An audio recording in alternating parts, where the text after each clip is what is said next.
there's a lot of good shit in Florida for jiu-jitsu. There's Zika. That's heavy down there right now. Zika virus. Shit's fucking killing it down there. Yeah, it really is. There's the Zika virus. Who's Zika? Zika. I'm just gonna react to the first thing that comes to my mind in every question that I don't know. Who's Ebola? Who's that? Who dat? Who dat? Oh, I've never trained at smallpox. Oh, Do jeez. they have high level black belts? Yeah, definitely school. Yep. Open card. They're all dead. Yo. Ooh. That's Oh, I like that. sound. Should be okay right there. Sexy lady. Dude, it's like we're doing a real show. Sexy Look at that. lady. I better not get a boner. I hope you do. I'm gonna fucking make sure you get one the whole time. I can just keep poking my cock with your toe. Underneath. to Pretend, get a little pretend the camera's not there. Just act like we're whatever. No, the prostate. It's kind of hard when I'm staring right at this thing, but I can't stop looking at myself. all right, I'll switch to this. That's so much better. Yeah. Otherwise, we're gonna be staring at it the whole time. I know. Right. Dude, I don't think I've ever done anything where I'm like there's a camera on me, Yeah. you know? Like I don't think I've ever done that before. I've always thought about doing like a show or something like that, but I've never actually China's not there. done it. Never Yeah, just you like just put up gotta a forget. camera in your bedroom. Not for myself. Man, I like how you only move the with- fries closer to you. It was only with shorter people to make sure the camera was, neck down. Yes, exactly. And midgets. Dude, there's a whole nother box of fries. Those are your fries. Bro, I don't need these. Like, I will eat them. There's a whole bag of them over here. Is there any napkins? No, we're out of nothing.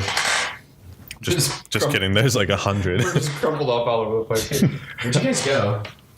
Guess. Five Guys. You want the winner? Yeah. It was so cold, and it was so warm looking inside.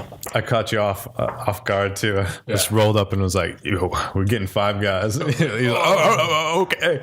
I could tell he didn't want to in his eye, but deep down, I did. Stomach was like, oh fuck. But his mind was like, yeah. My brain was like, just don't do it. Don't succumb. Oh, You don't eat that God. kind of trash. But it's so good. So good. Jesus. I know. Do we have to get all serious now, or could we just keep going like this? I think we just keep goofing. I think it's the three of us, right? Is this how we are? This is how we are. Yeah, there you go. We're just chilling. I know, but I feel like every time we start a show, I have to go into character a little bit. Let me ask you the real questions. Yeah. Get down to the bottom and try to say something meaningful. What's your name? Say your name. How long have you been doing jiu-jitsu? Oh my god. Say your name. How many syllables is that? What country of origin are we talking here? Yeah. All right. Hi, everybody. I guess we do have other people listening at this point. Not at this point, but if you're listening to this, In my then mind. there is someone else listening. There's a lot of people in my mind listening. There's a lot of people. 10,000 people are listening. At least. At once. I'm looking at numbers right now. I just Googled Plethora podcast. Number 1 in the world podcast right now. For anything It's not number 2. Plethora it's- podcast, the number one ever. Yeah. Of all podcasts. Yep. So Yeah. So what are we doing today? This is number 6. We're the three of us. We don't have a guest today. the Tres Amigos. Yeah. This was we took a week off, and last Sunday was Easter. Yep. Austin has just been doing a ton of crazy shit with his new house. Congratulations, Austin. Thank you very much. It's insane. It's really cool. Coming too. Yeah. Yeah. Awesome. Well deserved, of course. So that's been really hectic trying to Yeah. get into the house, and Yeah. Run so business at the between same that, time. running a Yeah. business, and we just all have sort of different schedules. Like we just decided not to do one last week. Well, and- you were like bailing me out of needing help, so with helping. So. Yeah, we spent a good amount of time together. So Easter Jiu-Jitsu too. That was fun. yeah. I did not do very much jiu-jitsu this week at all, Did not at all either. but we'll pissed that I we'll didn't. get there though. Yeah. We'll get there. Yeah. So what we wanted to do, I guess, is just talk with the three of us. Like we've only done one episode where it was just the three of us, and it was our first episode. So we got blacked out. Yeah. were just like we're not I mean, Sober. for yourselves. Yeah. I wasn't blacked out. I blacked out. I didn't really black out. We just we didn't really know what we were doing at all. Like we didn't know what to say. We were like, We didn't really purvey who we were as people, what we were trying to do. Here. yeah. So we just wanted to take some time to actually talk to you about ourselves, sort of like introduce ourselves a little bit better, and talk about some of the things that we want to do with this show, and just get down to business a little bit. Like, it's really awesome having a guest on, somebody that we want to talk to, and kind of like the ideal situation would be to have the guest like share their expertise with us. Yeah. Right. But the only product to that is we don't really get a whole lot of time to talk ourselves. Right. I mean, there's three of us. I know, and there are three of us. Each other's Exactly. guests. Exactly. Yeah, we could be. And more than one meaningful conversation has happened with three people, of course. But so we kind of we want to balance our own stories with the expertise and influence of our guests, just kind of work through all the cool shit that's going on in Portland, including what we're doing, because some of us, you guys at least especially, are doing something really solid, and it's just constantly moving. So Right. we just want to talk about it. Portland's so cool. On top of that, Bees knees. we're going to be streaming some of this. So this is our first video podcast. Yeah. Like, it would be easy to forget that, but you might be seeing this on YouTube. So hello, everybody. Hello. We're trying to forget that there's a camera today, but we might not be able to. It is. It's almost Tankini season 2, so maybe next video podcast will just be Borat G-string kind of thing. I hope so. Let that muskrat out, guys. Yeah. All right. I won't shower a couple days. I'll shower you for you. Oh my God. All the musk. Just let it out. Do you think we can shower in the sink here? Do you think they're going to be upset? There's probably a shower here, right? I wouldn't be upset. Okay. All right. We'll just use the same towel and just leave it there, crumpled up so it gets nice and musty. So, yeah. Talk So- about a shitty couple days too. All right. It's been like so fucking cold out. It was like beautiful for like 3 days. It's like 60 degrees. And now it's fucking 30 degrees again, and it snowed this morning, and it's bullshit. It is bullshit. It is bullshit, but we've had the easiest winter Yeah. of all time. Like, yeah. I think it snowed like twice, maybe 3 times. Yeah. Like, Kind of okay majorly. with like the snow lingering and the cold Yeah. lingering because we had Yeah. Yeah, it was kind of, dude. It's kind of bullshit too, because all fucking summer, everyone kept saying this winter's This is going to be gonna be worse the than big one. last El winter. Nino. Oh god, guys. I think even the Farmer's Almanac called for like an insane winter. Yes. It's just like the opposite of that.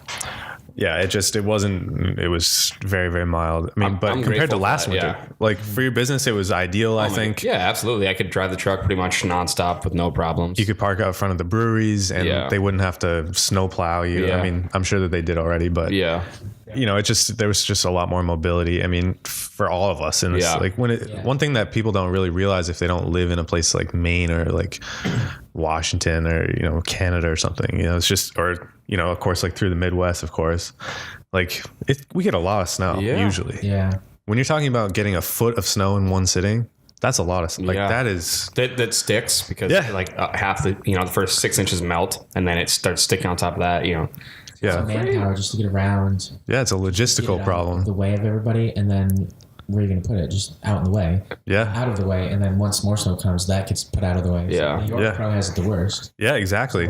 Big cities, it's insane. Yeah. Well, last year Boston went through a whole huge problem with all the snowfall that happened. I mean, last winter there were, I think, 2 separate storms in a 2-week period where it Yeah. snowed more than 2 feet or something like Yeah. that. Like, we got a ton of snow, and Boston got hit almost worse. Yeah, they did get it worse. Yeah, I think they might have. So it's bad enough trying to travel around here because you actually have to find a place to put all the snow. Like Yeah. it doesn't, you can't melt it all. Dude, I'm pretty sure that Boston got more snow than like Anchorage last year and than Alaska. So, really? yeah, I saw some crazy fact. That could be complete bullshit, but I'm pretty sure I saw that in the news at some point. Yeah. Which also doesn't mean shit. Sounds legit. Yeah. I mean, they got dumped on, and their city. I mean, the city shut down, I believe, for like a couple days. I think I remember that. While they were just moving snow, they just told people, please don't go outside. Yeah. It's like, where do you put the snow? You just dump it in the ocean at some point. Yeah. Hopefully, all that salt doesn't just fucking kill all the fish. Yeah. I mean, I think It's a lot of snow. It's just a fuckload of snow, but Yeah. that's not a bad idea putting it in the ocean. Yeah, I mean, it kind of is because all the when they plow, it's just getting up all the There's salt so much and shit. In too. it. Yeah, you're absolutely right. And What they am I saying? if they dump that right in there, it just like kills everything that's right there. But Yeah. I mean, it's kind of And there's all necessary the crap from the tires and Yeah. oil and all Yeah. that. nice and greasy. I didn't even think that out. Whose other car is leaking oil like mine? I mean, I love a good Cars on oil the spill, road. but Yeah. Something wrong with my car, dude. I don't know what the. I think it's the brakes. Yeah, gotta be the I brakes. think it's something wrong with the tire, maybe. Really? Yeah. Everything's It's wrong with grinding the on car. something. Yeah. Well, let's just check the tighten up the lug nuts. Maybe that's Yeah. I'll bring it. I'll bring it to somebody if it Tighten your keeps lug doing nuts. that after. tighten up the lug nuts. So, in addition to being our goofy selves, we're going to go into some of the a few different beers today. We're not really gonna. I guess these are kind of a review, but so we have the Allagash Confluence, 2016. the 2016, a great vintage. This comes from the East Ender. Yeah. Janet at the East Ender hooked us up with this thing, so we were thank very you very excited much, about Janet. that. Yeah, that's awesome. And was my, so hand in we're- my fucking fry hand in the middle of your photo. no, Perfect. Yeah. My greasy ass fry I feel hand. very photogenic today, Mr. Ben. Sorry, my camera will take good photos of you anyway. I know it will. There it is. Anyway, so we have the Confluence by Allagash. We also have 4 different beers from 2 different, or maybe it looks like maybe they're all the same brewery. I don't regret it. We already crushed one of the beers too. Yeah. Let's We guzzled this one Door. real quick. So this is from Parisian, which is a brasserie on Ile-de-France. The Ile-de-France. Ile-de-France. Collaborate. And so the deal with French beer. Yeah, here comes the French raid. Okay, rant. Fucking raid. Here comes the raid. I know I got something on my mind. So in Paris, I don't really know why, but there are not that many microbreweries. In Europe, they're sort of like sprouting up, but in Paris, at least when I was there in 2013, there were not that many. 2012, 2013, there was, I think, maybe like you could probably count on one hand. That's So crazy. anyway, yeah, That's crazy for like, such a and foodie Paris city. is a huge city, man. Yeah. Like 14 million people, including the suburbs. But anyway, apparently a bunch of brasseries and breweries have been sprouting up. So Those are the my same friend thing. Hannah, exactly, Just in 2 different languages. 2 different People who languages. are Yeah. listening. Just want to make sure everyone can understand. My friend Hannah, who lives in Paris, sent some of these beers along to the show, and she's the one that thank you very much, Hannah. Thank you. And I love you, Hannah. it was just a really nice thing for her to do, to send these things in the mail, because it's hard Jesus, to send glass in the mail. and Absolutely. I can't believe they're here intact and there's still liquid in them. I can't believe it. Yeah. Not only was it hard for them to arrive here, but I had to not drink them. So Yeah. I wanted to save them for the show. So we tried the blonde one. Thank you. This one was pretty nice. It was pretty like standard, little nice and hops, but I mean, nothing terribly special. How do you feel about that comparing to, I mean, I think it does a great job compared to like Our local beers? Yeah, some of our Yeah. local beers. Like, So hold on, these are both from the same Paris. I think so this one is the one that we just poured out is the APA. Can I see that? This is, I think these are 2 different ones. I think they these are 2 different ones, and then those 2 are from the same. yeah. We got a blonde. We got an American Pale Ale. Yeah, and I can try to read the back if you want. Let me read this one. So we're currently drinking the American Pale Ale. Yeah.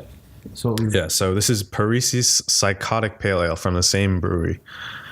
I like the name. Vous tenez Well, entre psychotic votre is main American. bien fortement houblonné.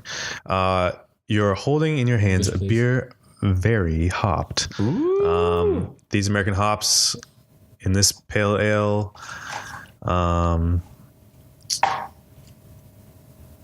basically like exotic. It says they're it's say what? balanced by pronounced notes of exotic fruits and flowers. What hops are in there? Does it say? I'd like to know if they're saying American hops or.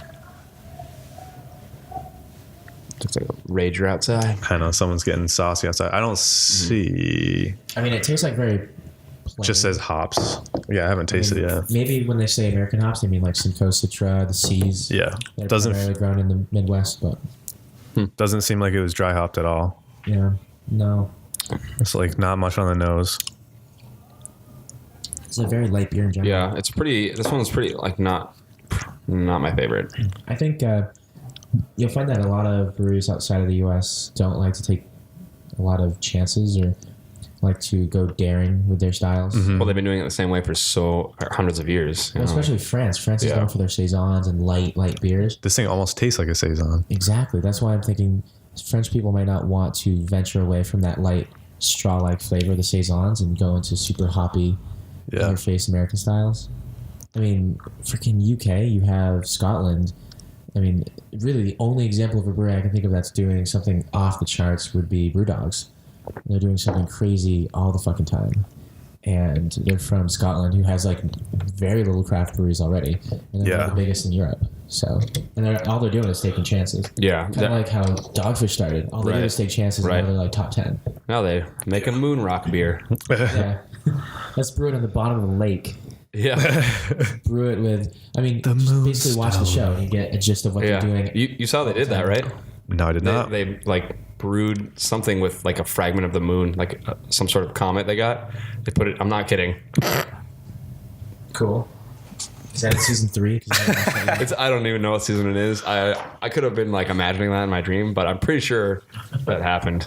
So well, I know what they did is in one episode they do use like molten rock. Yeah. And like use that as a boil. So like they were in Hawaii and like they used the rock as the boil and didn't actually heat the water traditionally. Oh, okay, yeah. So that was pretty cool. That's probably more traditional. Just getting a hot ass rock. Just dump it right in there. Yeah. Dunk it in some sort of a vat. Yeah. I mean, quote unquote traditional. I mean the way that like Barreled Souls does is they have basically a kettle underneath it looks like a kettle in the way it's done because it's just a big metal thing with a fire underneath it doing the boiling. Right. Yeah. Shout out to Barrel Souls. They're fucking awesome too. Oh my god, those guys are Chris, scientists. Thank you for making great beer. Chris and Matt. Yeah, Chris and Matt. Yeah, we catered their 1 year.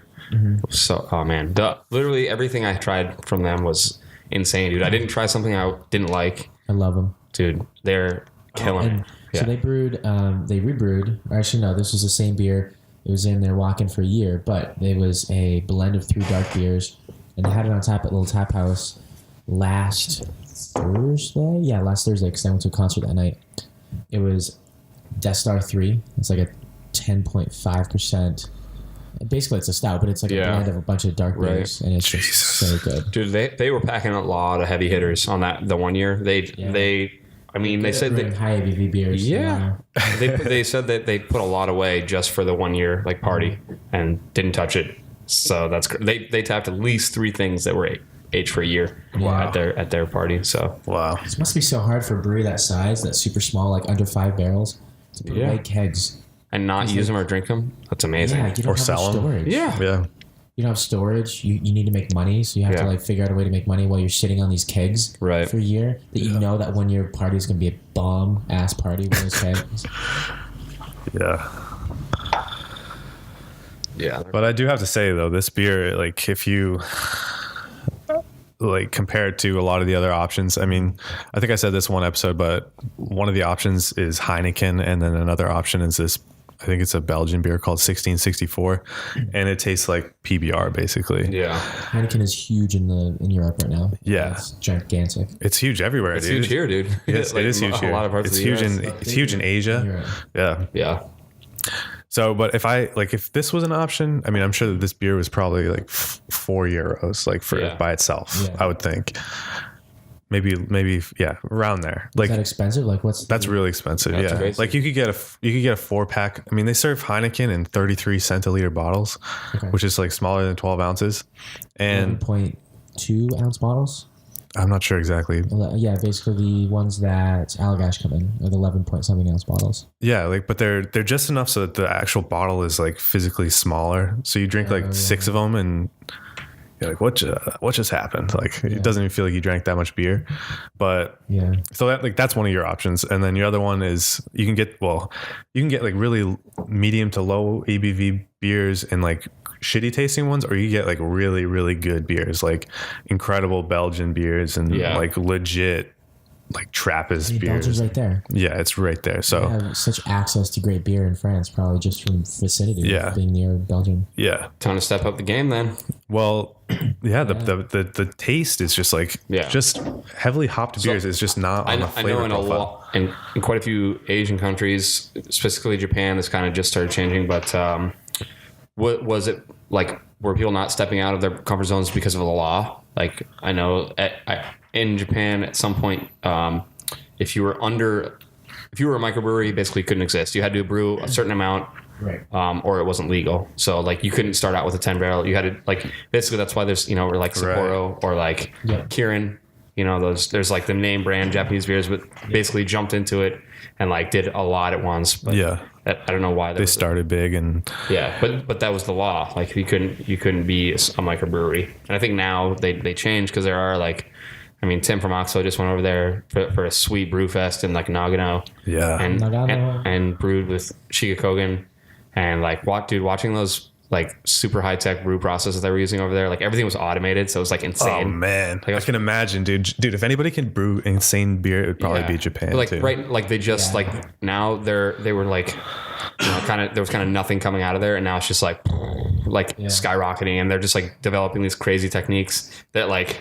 Yeah, we're not like, and they're developing crazy flavors without using a lot of hops. Right, their hop accessibility isn't as much as we have. And I think they're really not afraid to take chances and really just like go crazy. I mean, look at the culture in general. It's just like it's just so innovative, forward, forward thinking. Everything about that culture, seems to be progressing chances. And just making sensible steps towards improvement. Right. Yeah, that's kind of what they do.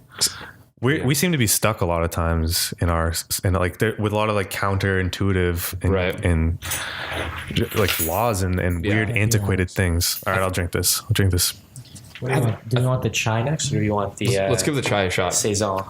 Damn. Yeah, let's try the chai. Chai. So Hannah told me that this is the only one that she's tried. Or no, she said she tried the APA or something. This smells good. It smells good. Give me a glass of boys. Glass it up. All right. I think all in all, I'm actually impressed with these beers as sort of middle of the road as they are. Well, let's try this one though. Yeah, they're better than, I would rather have these than, like. Yeah, for sure. Anything else that's on the 7-Eleven shelf. So. Dude, 7-Eleven's stepping up their game, man. There's a sign on the 7-Eleven on Congress Street that says, like, ask us about our secret stash of craft beer. Oh. Thank you, sir. Welcome, sir. Thank you, sir. Welcome, sir. Apparently they have like a hidden stash. Let's cheers this, eh? Cheers, kampai. Cheers, motherfucker. So this is chai. I want to smell this. Lightly chied. Not super spicy. Yeah, it doesn't have a huge nose. I mean, usually with chai you smell the black tea. Yeah. That comes with it, maybe the cinnamon, cardamom, or those other spices. Yeah. There's a lot of the fennel is usually a pretty big ingredient in chai. I have a feeling this is just the chai. And if you actually want to do a technicality of tea, chai is a additive of tea. Like you can have green chai, you can have black chai. Yeah. Chai is just the additive spices that you would put with. It's basically subjective. It's just whatever you think the spice chai is. There's no like secret recipe to it. Yeah, but I've made quite a few different chais. At Tea Center, we did a lot of in the past. We did a lot of like chai and tea flavored ice creams, and I don't think we ever stuck to the same. Sorry, Meg, stuck to the same chai recipe. I mean, they were always better. Yeah. I mean, but it's just like keep changing like a different spice ratio or like add a different spice. Translator. But you will translate the bottle of chai right now. First of all, what's the brewery's name? It looks like the brewery's name is Goutte d'Or, which basically means like the flavor of gold. And let's read this thing. Very here. light. Yeah. Of course it super light body. Yeah, nothing lingers. It just kind of. What's that one called? This is the Le Môme, or the Le Môme from the same brewery. Yeah. So it looks like these are kind of like in reference to a neighborhood in Paris, and they're kind of like harking back to different like traditional flavors of the quarter, right. Like the area. like traditional. I don't know. It's like so French to do something that is related to like Louis the 15th or something. You know, just Louis. You know, it's weird to live in a culture where all around you everybody has this sense of like 700 years worth of history. And like they think about it and they know it. And you look over here and there's a statue that's been here for 400 years. And you look over there and there's a building that's been there for 600 years. Like it's pretty weird. And you go into these, like, it's just like history is just there. It's living history. Right there. And that's something that we do not have at all. Right. We have, I mean, we were only around for a couple hundred years. Yeah. Not even near. Like some statues in France are older than our country. Like, dude, for sure. Probably most of those statues. Yeah, like most of the buildings are. I mean, maybe not necessarily in Paris, but in a lot of other places. But we live in probably one of the most old cities in America. I mean, there's Boston. There's like parts of Virginia. There's everybody's like, Maine. Oh, shit, that building was from like 1890 something, and Paris is like laughing at us. Yeah. But like even still, I mean, dude, if you go out west or if you go to like Las Vegas or some places that were settled in the past 150 years, most of the buildings look the same. Most of the streets look the same. They're all sensibly laid out, and most of the restaurants are box stores, and it's all sort of like created after, like one's modeled after the other. Right. Dude, were there any like, it's kind of aside, but were there any like ghost towns or like pop-up towns like around Paris where you're traveling that are just like, are deserted now? I never saw any. Like all out west where there's like all the gold rush towns. And shit. Yeah, there's places that just, dude, the thing about France that I really thought was interesting was it's super old and the borders have been defined for quite a long time now. And almost every, like there's definitely places around France that are like poor and disheveled and not put together. But for the most part, if you go to even the most remote part of farmland in Paris, like the Cremag, there's the same street, like the same type of street sign, the same roundabout notifications, everything's painted well. You know, it's just like it's upkept, taken care of throughout the entire country. Now, of course, like there are places in like the major cities that are not kept up very well at all, but kind of in general, the whole place has like a neat and tidy feel to it. And like every, you know, it's just, there's no wilderness. Yeah. You know what I mean? Like there's a lot of wilderness in the United States. Oh, absolutely. There's a lot of desolate areas where people don't even want to be. Yeah. But I can't think of anywhere in France where somebody wouldn't want to settle down. So it's all well tailored. Yeah. Like, or Europe at all, honestly. Right. Most Western Europe. Oh, it's just so old, man. Yeah. Like people have been there as long as we can remember. Right. And I think to bring it back to the beer, to refocus back on the original subject. I hate that. Let's not refocus. Fuck that. No. I think it's very reflective of the people that they brew saisons that are very light-bodied but have such complexity to it without being in your face with flavor. Like I got into beer from saisons, and I had French and Belgian sort of influence in saisons, and you don't have a ton of flavors like you would like an American beer traditionally, like a ton of IPAs or like hops in your face, but like saisons are so subtle with their flavors that once you really appreciate those subtleties, like wildflower, those like weird ingredients that you can add that may not have a ton of flavor, but make the beer taste ridiculously good. If you, So you said you what kind of made you become the active beer geek? What was like, when did you start drinking saison? And you're like, damn, I'm gonna do this. Like, how old were you? Like when? I was 21, so I was trying a couple beers, and I didn't really like beers too much when I was 21. It was. What were you drinking? PBR? Yeah, shitty beer. I didn't know about beer. Natural ice? Yeah, it was actually Chris Kramer, our black belt now, who said, hey, you know, we work with a distributor who distributes Stillwater. And at the time, they only had 3 beers. Yeah. One of them was Of Love and Regret. And he's like, just try one of the beers. I'm like, okay. And I brought it home in a 6-pack, and I was like, holy shit, this is amazing. What the fuck? But it had like, now, like being used to double IPAs and like hop bombs and everything else, it's so light and it's so it's not what I'm used to drinking now.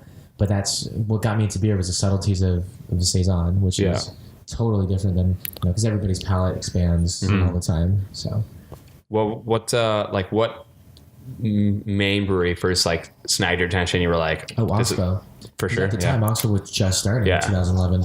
Like, they were months old at the time. Yeah. I just started getting into Saisons, and I was like, oh. And like that's the place to be. That's if you the like only saisons. Saison brewery in Maine. Right. Yeah. Sweet. The only other Saison, literally for a couple of almost a year or two since Oxbow opened, the only other brewery brewing a Saison was Sebago at the time. And they didn't brew it. Like, they brewed it a little bit then, and then they stopped. Yeah. And so, like, Oxbow had a monopoly on Saisons in Maine for a long time. Yeah. Until people were like, oh shit, Saisons are fucking good. Yeah. And we're like, this is something that people are catching up to and really appreciating. I think Oxbow still has that market for sure. They're definitely the kingpin. Yeah. Dude, they came in at the perfect time. Before the breweries opened, before anybody can set a niche, or, 10 breweries has a Saison as like one of their pilot, as one of their, like, nobody wants to do a Saison as their flagships anymore. Because it's hard. It requires so much subtlety and flavor and so much. Like, it's easy to brew a pale ale, because a lot of these breweries that are starting now are ex-home brewers. Mm-hmm. And it brings me to a point where in the Summit, which was just happening last Friday. Child fight ring going on outside. Sorry, Ben. Yeah, I start throwing money out there. Get him! People outdoors just don't know the subtleties of Saisons. Fuckers. I'm just going to dump the beer on it. Open up, kids! Here we go. Woo! Parents, hide your eyes. So it brings me back to a point. So Friday, the Craft Brew Summit, New England Brew Summit, which was basically a conference, very technical forward conference for brewery members, like people in the brewing industry, right? Like barrel, like using barrels, yeast, quality control, like breakout sessions that you can just go to and learn, basically Q&A of these people who are experts at these subjects. And they had the CEO of Illusian Brewing Company, Dick Cantwell, and he had a great point saying, back in the day, in the 80s and 90s, people would have apprenticeships with major breweries. And you see a lot of that with Sebago and Shipyard and... Just kind of in the way they like do business as well, not just with how they brew, but like their whole setup, Right. It's you brewed under somebody for a while, like got your teeth, kind of, I don't know. Got your dick wet. Teeth shopping, maybe. Okay, yeah, dick wet. Got the dick wet, I don't think that's it. I think that's the term of like getting a little experience. I'm going to go with that, Allison. It's they got their dick wet. Just by, the tip. Right. Just by, dipping that tip in with other breweries here and other brewers, and learning the art from these masters. And then after a little while and all the connections they made, starting their own breweries. Which, right. Some of them are very highly popular and successful now. So nowadays, in the last couple of years, you see a lot of home brewers starting breweries, and some of them are really successful, like Rising Tide. And some of them are like 2-barrel systems, like Mass Landing, Fort River. Yeah. Those small guys who, over time, will see if that home brew to craft brew. Right. I mean, it's just taking off with Austin Street too. Yeah. Like that event at Thirsty Pig last night was insane. I knew it was a collaboration. It was ripping, with Bissell, baby. but, That was really fun. I mean, Jake was a home brewer, and he was an auto mechanic and a home brewer, and then just like went all in. And him and his partner Will, just like they're about to have their 2-year anniversary coming up, and they're like. They just switched over to 10-barrel, and they're it's crazy. That's awesome, man. They're killing. They're selling out. They're getting on draft. People are. Yeah. That Kontiki was fucking. I was gonna say Kontiki was unbelievable. I can't stop thinking about it. I want more. Yeah. Keeps me up at night. Yeah. But I must say the beer that we had last night was delicious too. Yeah. The real ones. The real ones. That was cool, man. Like So real. it's surreal. So for like a couple days, Bissell Brothers and Austin Street Brewery traded accounts on Instagram. So Austin Brewing Company posted these high quality photos that Peter Bissell would normally take, but also like weird memes of like baseball players were like, "It's so real, it's so real," which is so Peter. It's so real. It's real. This weekend with their Instagram swap has been pretty insane. It's been a lot of. It's a cool idea. The High Roller Boys killing it out there, and just like Baxter and Andy just looking fucking spiffy, looking good. Those boys are Oh, the they shit. always look good. Dude. They don't mess around. Dude, they're awesome. Shout out to them, and their company is fucking awesome. Yeah, it Awesome really is. products. They probably have Always the best. in my opinion, and not to hurt anybody's feelings, but they have the best lobster rolls in town absolutely. by a lot. Yeah, dude, they kill it. Like, They pay attention to quality for sure. Yeah. And they're just so good, and dude. It's And they- delicious, and they're just fucking amazing people, and Yeah, they're they- super fucking intelligent, and they yeah, and they're cool. Yeah, they're fun to be around. yeah, goofballs. Baxter has his hand in like so many things, and he's really good at all of them. And so does Andy. So this is the fourth beer we're having, guys, and this is still very light. This is a saison, right? Yeah, Oriental saison. saison. Oriental saison. I don't even think Dude, it's like we're not supposed to say that anymore. Racist, Yeah. sir. It's a yellow saison. What is this? What does this taste? What does this It's a say? chinky saison. Yeah. Whoa, dude. Jesus, dick move. God damn. We'll edit that out.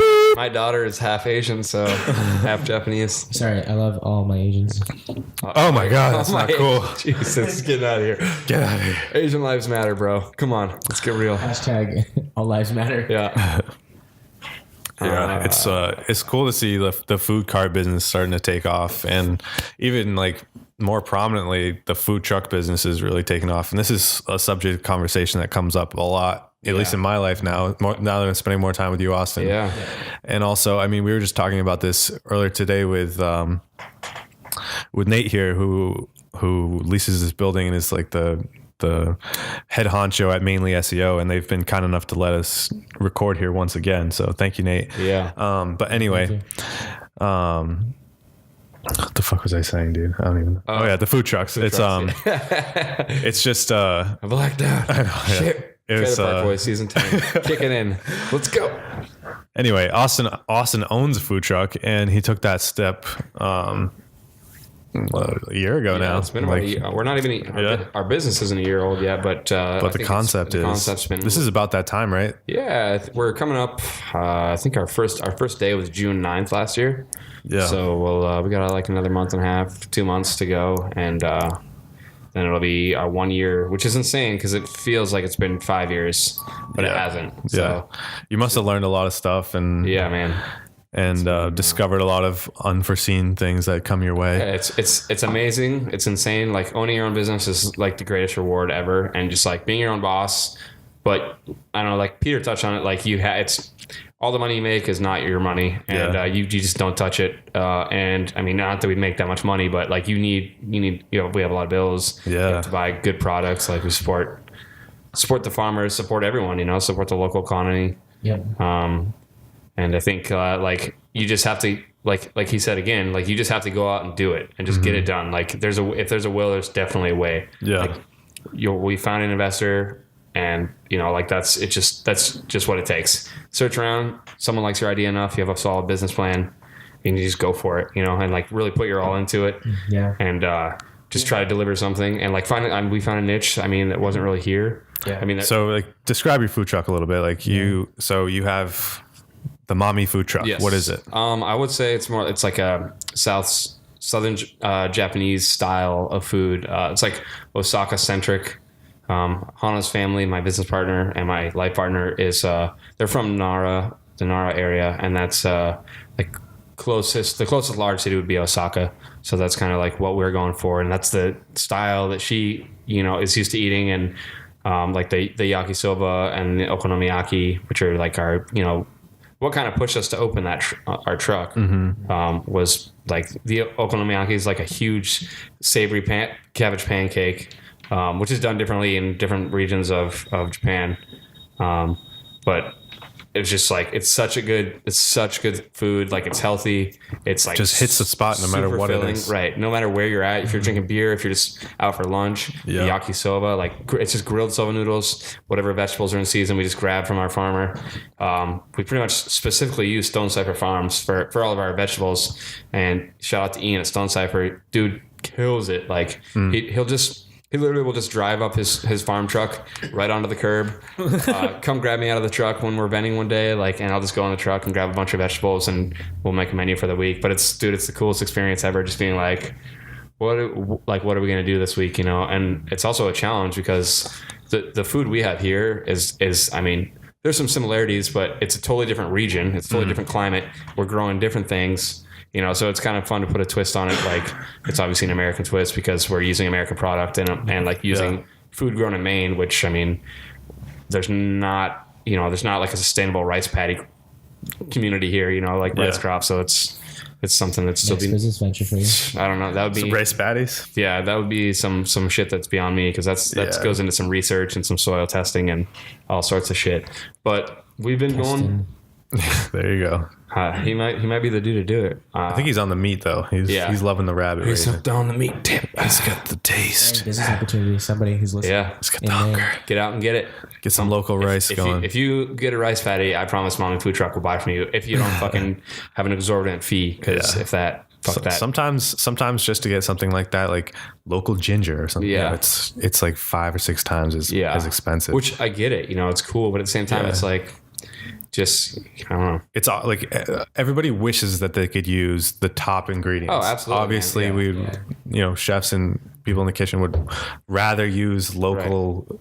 Ginger or something like that, but it's just not economical. Like you got to think about a lot of different things. Well, economical, and also we're in Maine. Like there is, winter is a very long season, and it's hard to sustain things without a greenhouse, obviously. But I mean, naturally grown things in the winter basically don't exist. You've harvested all of your crops, and everything is in a root cellar somewhere. So that's where everything's coming from. And if you can really like get through and make a menu with that. I mean, I've said this before, but David Levy, he's one of those guys. Like I've had a couple of good interactions with David, and he's one of those people that's really like using all the time, like Maine, New Hampshire, Vermont stuff. Like no matter what, they don't bring in shit. They don't bring in citrus, and a lot of people shit on them.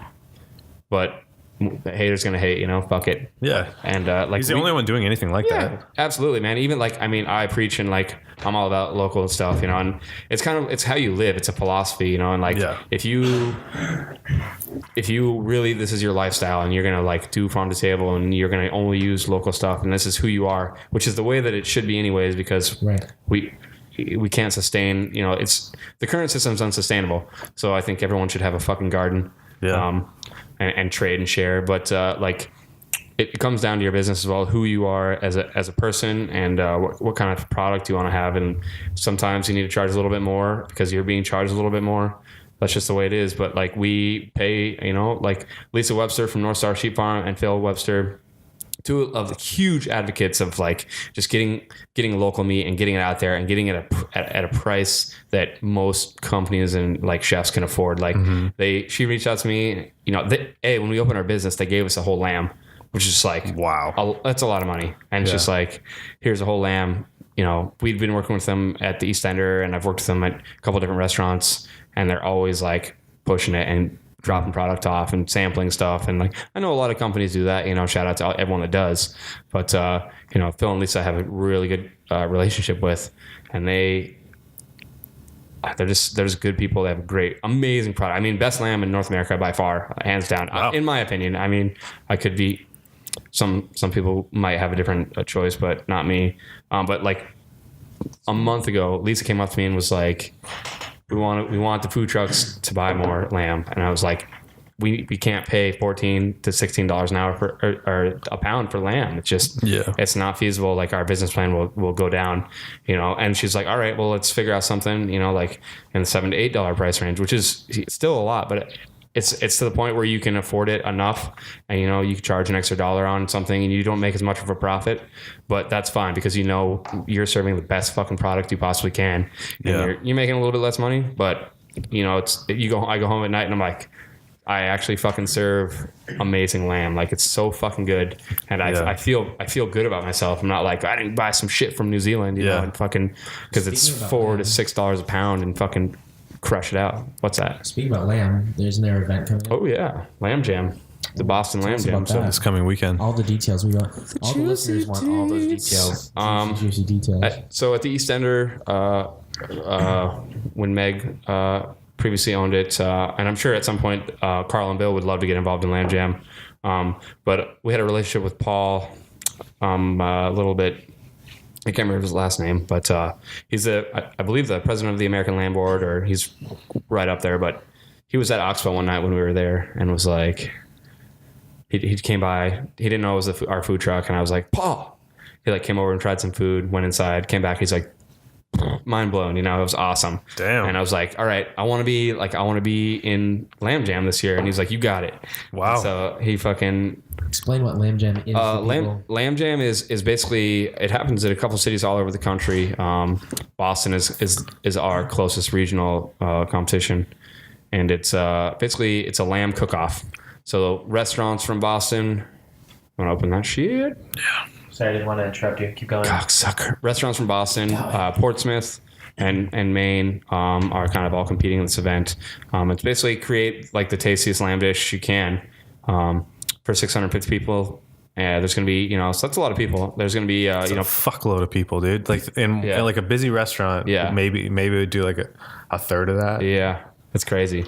So like thinking about, we're a food truck, so we're the only food truck competing. So I just did an interview with the Boston. I don't know which Boston. I can't remember which Boston magazine, but they asked if we were like intimidated or anything, and really not. There's a lot of really talented chefs, and it's. You know what? Everybody should be intimidated by you. I don't think so. I think everyone will have a good product, and we're certainly gonna bring the noise. But I think it's gonna be fun. We've got. Us, Emelitza is competing. Chef Nico is the fucking man. He's gonna kill it. And we've got Thomas Duffley from the Honey Paw is also competing. So that should be. There's some good Portland representation in Boston. Yeah. I think we have a good chance of bringing some sort of a prize back to Boston. Back to Portland. Back to Portland. Yeah. Fuck Boston. Back to Portland. We'll go to Boston and then come back to Boston and then come to Portland. So we'll bring some love back here. I actually in our dish, I went down to Blue Currant Sake Distillery, which I did not know existed in Maine, and Blue Currant is in Kittery. So it's a brewery, sake brewery, and so you brew sake, you don't distill it. Yeah, you brew it. So it's a pretty cool process, and it takes. I can't remember. I think he said. I want to say it was 29 hours, start to finish. Like you don't get a break. You just have to like keep going because there's so much hands-on activity. Whoa. Yeah. You're just like doing the whole thing. Like, and he has a cot upstairs. He just sleeps upstairs, takes rotations, comes down and does the next process. So for 4 days straight, or maybe it was like 40 hours. I don't know. For 4 days straight, he said he just stays there and just brews sake.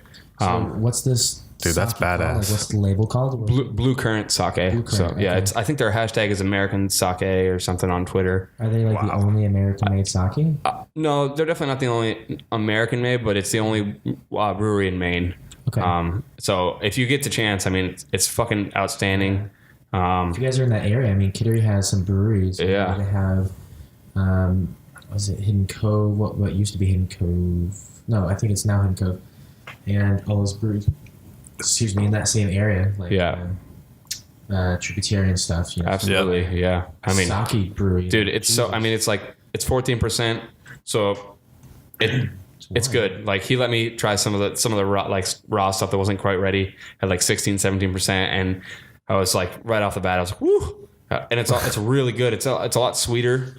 I think the American palate at this point is like really sweet and like sweet things. Yeah. So like when you would drink Japanese sake, it's not as sweet. It's a little like drier. It's drier. Yeah. It's kind of like the same notes, kind of like we're talking about the beer with like a lot of these old European breweries. Like it's the same notes. But it's the same with the sake. Is like, they branch out with like plum wine, but sake is kind of like a similar note, even no matter what ingredients you use. So I tried it and I was just like, this is the fucking best thing, just because of my palate. I was like, it's not super sweet, but it's like it's dry. Great. So a byproduct of brewing sake is called sake kasu or sake lees. And a lot of chefs will use it for curing things. It's really popular for pickling. But I called him up. I want to say Matt is his name. Yeah, having a brain fart. We actually Google, Ben, will you Google Blue Currant Distillery or Brewery if you can? Actually, I can't. Yeah, no worries. Yeah. But called him up and I asked him if he had some, and he's like, I got a freezer full of it. So we're gonna use a bunch of that in our dish. We're gonna like brine or marinate. I haven't figured out which yet. lamb belly and this like crazy umami like byproduct of like, it's basically like you press a brick and the liquid that comes out is sake, and then that filters. But what's left over is it's just like almost like tofu looking product, and that is just like packed with umami and flavor. It's insane. So that's going into the lamb jam dish. That's going in our lamb jam dish. I think we're gonna bring the noise with that. Their founder and master brewer / Toji, Dan Ford. Dan, Jesus Christ, not Matt. Yeah, Dan Ford. Yeah, Dan's the man. American Sake, Blue Current Brewery in Kittery, Maine. So fucking nice. I called him up. He invited me right down. No problem. Like, it was just like right in it, and had no problem showing me around. Beautiful. Yeah, he's the man. That's the fella. Cool. Yeah, lamb jam should be awesome. Yeah, I think we're gonna. Are you the only food truck? We're the only food truck, and I think we're gonna. I hope so. I mean, I think we're just gonna do steam buns. So it's gonna be the lamb belly. I've got a bunch of mustard greens fermenting.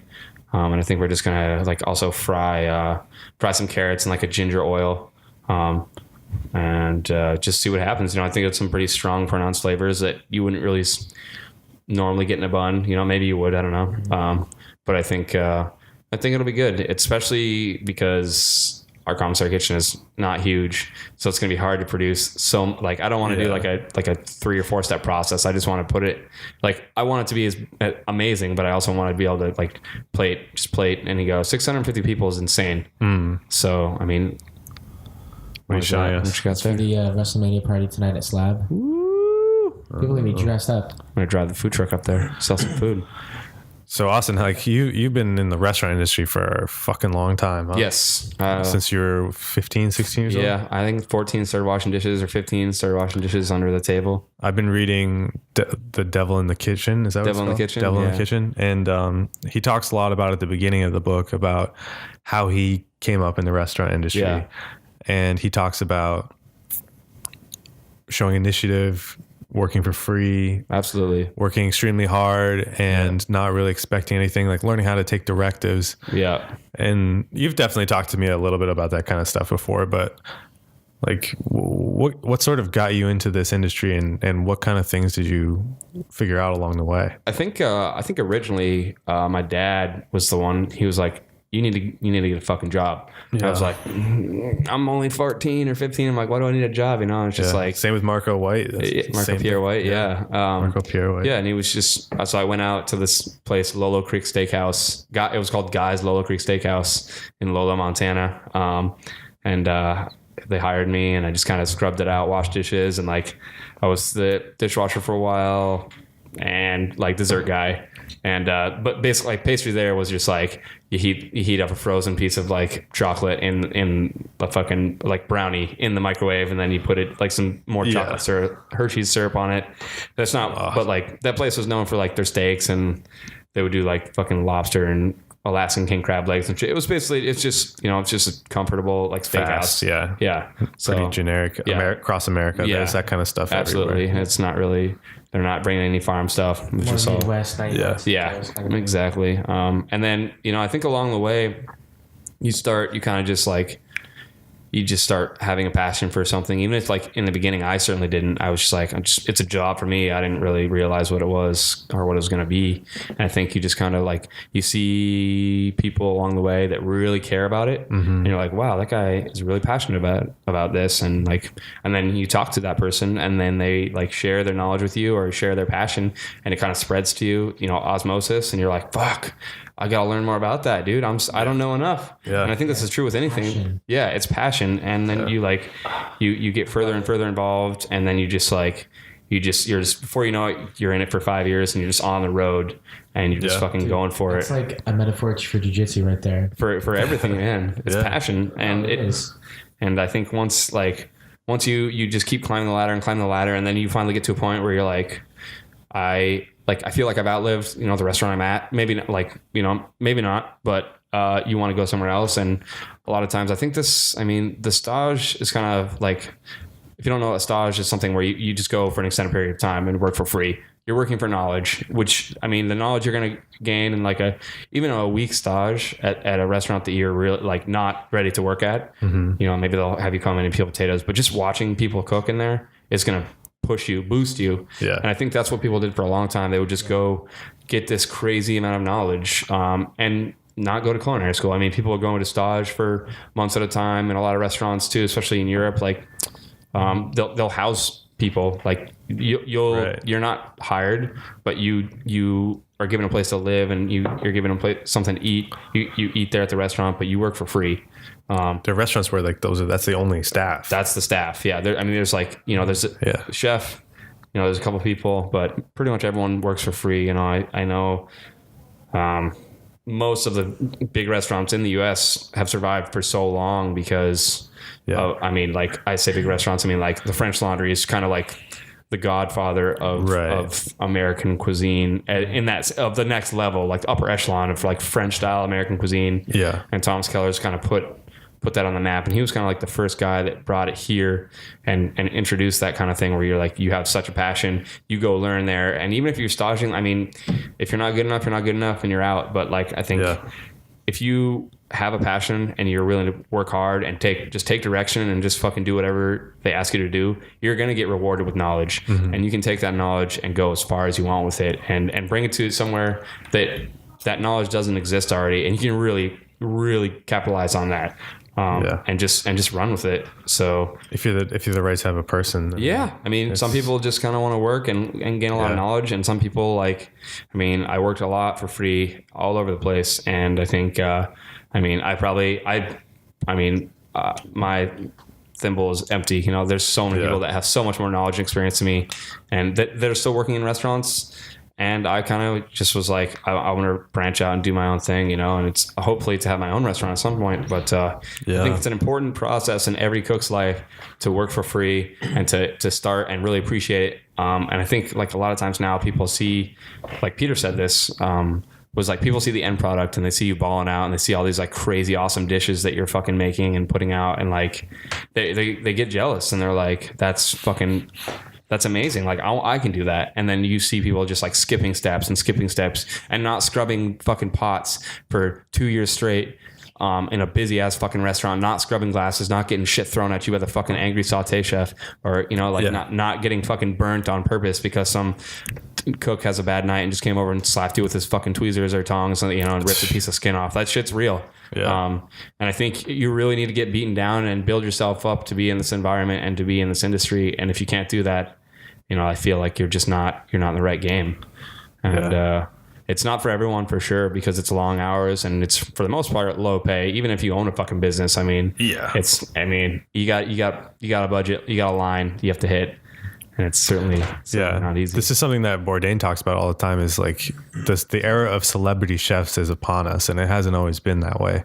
A lot of times being a chef was exactly what you just described. It was long hours, very difficult, having to micromanage people, or at least... no notoriety. You don't do this because you want to get famous. Yeah. But you do it because you have a passion, like you said. Right. I think it's along the way too, like, especially now with the digital age, like, a way to stay competitive in a world with so many restaurants is to market yourself and like really push those, especially in free marketing, like the Bissell brothers do. It's amazing. It's something to aspire to, because they really fucking do a good job at it. And I think if you don't compete at that level, you're falling behind a little bit. And it's not saying you have to brag and be like, this is the best fucking dish, but take a picture of your food in some good light. Yeah. Throw a little description up there, and people will probably like it. And be enthusiastic about your product. Right. Absolutely. That's one thing that Peter really does really well, and Noah does, of course, and the entire staff over at Bissell Brothers. And I'm only mentioning Bissell Brothers just because like we talked to them, but I'm wearing their shirt exactly. Like I'm wearing their hat. Yeah, like we love them obviously, but a lot of other people do it really well too. But you need to be able to be enthusiastic about what you're producing and what you're promoting. Otherwise, no one else is going to get enthusiastic about it either. Like you have to instill it upon people around you, which is something that goes a long way in the kitchen. I think that's why, like, you know, in Devil in the Kitchen, I mean, Marco Pierre White talks about fucking someone complaining about the heat. He cuts their fucking chef coat off and dumps a bucket of ice down their back, and it's like, get the fuck out of my kitchen, you know?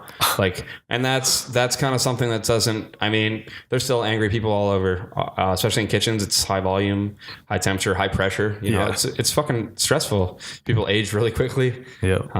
And I think any stressful industry like that will do that. But I think that ruling the kitchen by fear is something that's kind of antiquated and not really, shouldn't really be practiced anymore. I mean, it's kind of bullshit. You'll get people to work really fucking hot. I mean, you're going to catch more with honey than you are with vinegar, you know? That's just, it's just how it is, you know? I mean, there's always those restaurants that are going to have like the upper echelon. They're just the fucking best and they can have whatever attitude they want. But I think, you know, a lot of us in the normal population are just going to be like, I'm going to make mistakes, you know, and I want to instill my passion and hard work ethic upon other people around me. And the only fucking way to do it is to work hard and work harder than everyone else and show them like what you can do and what they could do if they just keep pushing themselves. Yeah. Well, that's an aspect of leadership that I think a lot of people don't understand or are beginning to understand. And this actually reminds me of, I mentioned this to you yesterday, Ben, but ever since I saw the Joe Rogan Experience with Jocko Willink, I have been checking out his stuff. You saw his podcast, right? Yeah. Or his the JRE with that? Yeah. He has a show called the Jocko Podcast, and he talks a lot about leadership. And actually, should we turn on the lights? Yeah, let's turn the lights on. I was going to say, let's turn on the lights. I actually need to use the bathroom real quick, but I do want to talk about this. Should we pause for a second? Yeah. All right. I'll be right back. You're recording again? Is it paused? It's on. Mm-hmm. Feel alive. You're just going to cut it. Maybe. Am I? I don't know. It's called fucking Alex Roulette. You might get cut out. Big hog, sometimes he'll cut it out. It's fine. Sometimes you get racist Ben. Yeah. I thought that was funny. I don't Sorry, know. I'm not serious about it, but I know. Be a little outlandish for one part, and then go back to traditional. Yeah, that's perfect. This beer's really anyway. good. Yeah, this beer is amazing. Okay, Confluence is so good. But anyway, what I wanted to say about Jocko Willink is, and you were talking about leadership, and this, like if you ever want to learn about leadership or the way that they do it in the military, this guy is like he's a lieutenant commander in the Navy, and he's a task unit commander for 2 platoons in Iraq in Ramadi in 2006, and like he was in charge of like 100 people. And Ramadi was one of the biggest. Battlefront cities. Yeah, it was one of the worst. And at the time, he says it was the worst place in the world, and he had to make split-second decisions like in real time. And I think, I think the kitchen sometimes, not all kitchens, but a lot of kitchens are very high stress. Sort of like similar to. Well, it seems like a lot of times, like veterans enjoy working in the kitchen. It's like it's like a high stress environment. Like you get to you thrive in that atmosphere. You know? Yeah, like it's. I've discovered this working at the front of the house, and I have worked in a kitchen where it's gotten busy, really, really busy before. But I've since sort of transitioned to the front, and I actually miss that really high paced. Right. Like everyone's just doing it all together. You're trying to get through the orders. Yeah. And you have a leader, and then you have everybody who does their job and they do it well, and everything comes out well at the end. Yeah. And dude, like no matter what, like you just kind of have like a natural talent for it. You Austin do.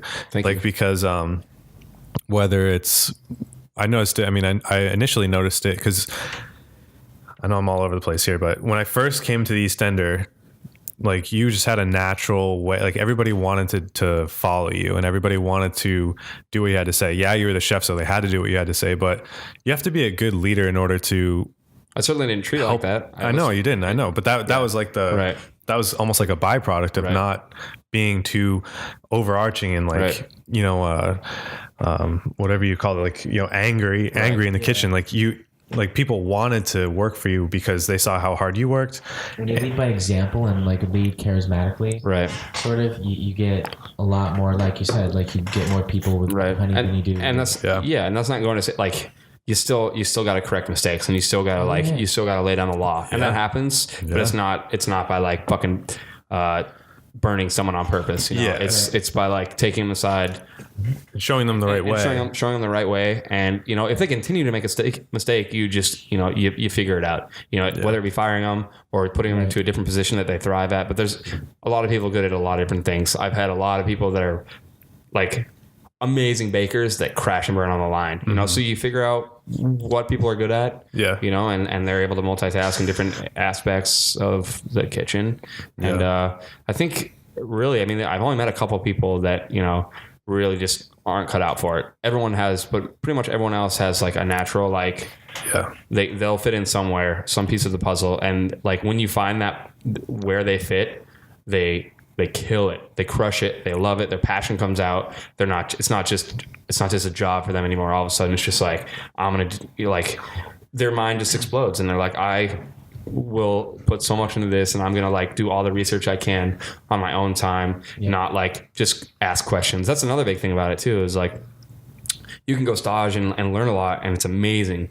But I think if you're not in your own free time, I mean, we did this with, you know, with jujitsu too. That one time we were like, we rolled and then we went and fucking watched jujitsu and did research about jujitsu. But like same thing in the kitchen. Like I'll fucking work 15 hours and I'll have one thing like technique I saw or I learned about something and I'll go research it or I'll go look up dishes. I'll spend another fucking 5 hours, you know, like just sitting there reading about something and I won't sleep and I'll just like obsess over it. And I think that's like when people see that or like if you can still maintain a clear mental balance, you know, to some extent, people will want to do the same thing and kind of like push themselves and you'll just have such an awesome product and like great atmosphere to work in. And, you know, it's there's a lot of places that are not like that, which is scary. When people come up to me and tell me like it's really hard for them to work in a certain place or like they don't really get along with the staff, I get super confused and like it gives me anxiety because I don't work in places like that. I won't work in a place like that. I will if I'm not allowed to like not make it better, but like, you know, if you're not around people that want or have the passion, it's kind of pointless to be there. You know, like there's a lot of nice restaurants that have great reputations, and I'm not going to name any, but like that people there, they're talented, but there's no passion, and you can see it, and unfortunately, like you can feel it, and it just sucks because I see a lot of people that have a lot of passion and they want to achieve greatness, and not just because they want to get notoriety or not at all, but because they want to bring out the best in themselves, you know, and a lot of restaurants are just existing to make money, or they're there because they've been there for so long and they're just kind of doing their thing and floating along and not pushing themselves or pushing the limits. So, but so, I've always wanted to ask you this. Do you remember the moment that you knew you wanted to have a food truck? Like, do you remember how that idea came into your head? Whether it was someone else or you thought of it? I think it was Hana. I mean, like we bounced it around. I don't even know like what we thought about. I think it was just like, for us, it was like, how can we make food that we're passionate about, that we actually want to make and not spend fucking $200,000? Because you know, we're balling on a budget, you know, like we have a daughter now, we still are.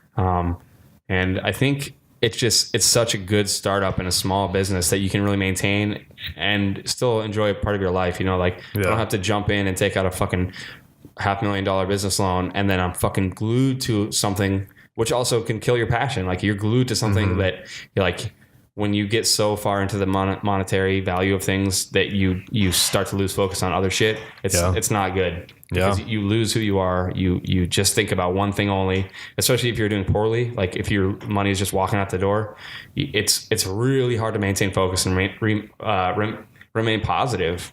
And I think if you can do a small venture first, I think I would recommend that to pretty much anyone. You know, at any age, start small, or you know, just kind of like test the waters, see what you can do, see if you personally can maintain, you know, can you pay your bills on time, can you save money, can you but you know, if you take out a $60,000 business loan, that is definitely like payable. You can pay that back at some point, you know, like if if your business fails, you can still pay that back by working a regular job or do something, you know. Yeah. And there's nothing to lose though, you know, because like a lot of people are going to college now and $100,000 in debt coming out, right? Or you know, less or more, but depending where you go. But what's the difference? May as well just do your own thing and just go out there and fucking start a business and run your own business. It's the only way you're going to learn.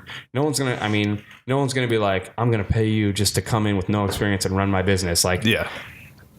You might get lucky somewhere. There's just too many people out there with too much experience. Yeah. There's a huge market. There's a lot of competition. And I think what Han and I were like, back to your question, is like, we were just like, let's start a small business because like we can afford that. We can do that. We can run that and still enjoy our lives because we can pick and choose what we want to do.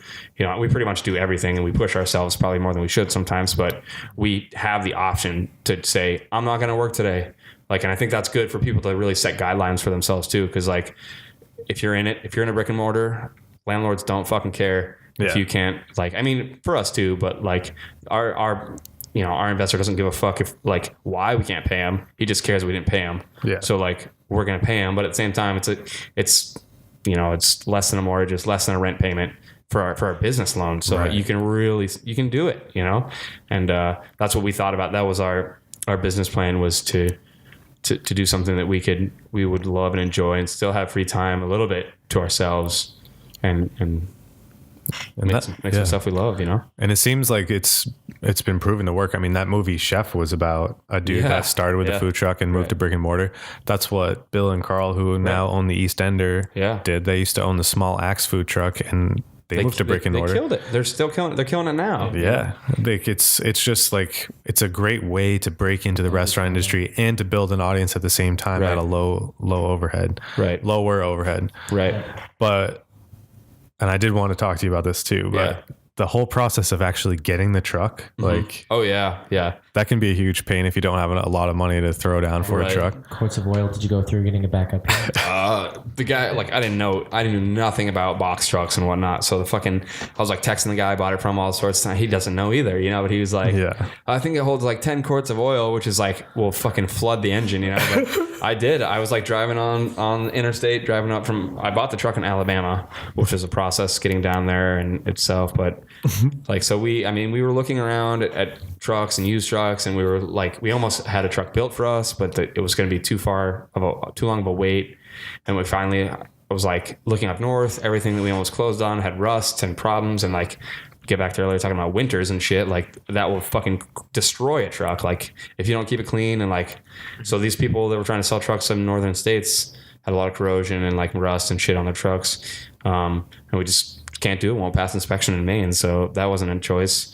And I randomly one day just like Googled food trucks and like Craigslist on fucking, or not Googled, but I Craigslisted food trucks in the South, like maybe New Orleans, and this one in Alabama, Mobile, Alabama popped up. It was like the perfect price, good looking truck. It looked like it was in great shape. There was like half a kitchen in there already. Like someone had started building it as a food truck and just it stopped. Yeah. And I don't know why it stopped, but so I like called the dude right away. I was like, oh, I'll give you $1,000 right now to hold it. You know, it's just like stupid of me. Yeah. But you know, something like that. It was one of those deals, like almost too good to be true, but just like in the price range where it makes sense. It's not a scam. So I called him. I talked to him. You know, he held it. He held up he held his word for sure. Yeah. So I flew down there with intentions to bring it back the first time. I was going to drive it back, ready to go. Or no, I was going to have it shipped. So I went down there. We bought the truck, got everything, changed over. The whole time he's like, I want you to pay me cash. I was like, I'm not paying you fucking cash, dude. That's great. Who has that kind of cash anyways? You know, like, especially not me. I'm trying to start a small business, not give you a bunch of cash that's not recordable. So if I lose it, I'm fucked. But, so I paid him. We went to the bank. I made him open a Bank of America bank account so I could give him like transfer the money right there. Wow. Which he was like not excited about. I think he probably owed the government a good amount of money. So I know they took a good amount right away from him. But we had to drive. Mobile has no Bank of America, so we had to drive to Pensacola, which is like an hour away. Pensacola is where my mom lives. Oh, dude, I'm sorry. She spends a lot of the time in Mobile too. Yeah, I'm sorry even more for that. I mean, Mobile's a great city. I think there's a lot there going on. It's just it's kind of in rough shape right now. Far less going on in Pensacola. It's just there's not a lot to do. It's a big like blue collar, like everyone works on the docks and shipping containers and unloading stuff.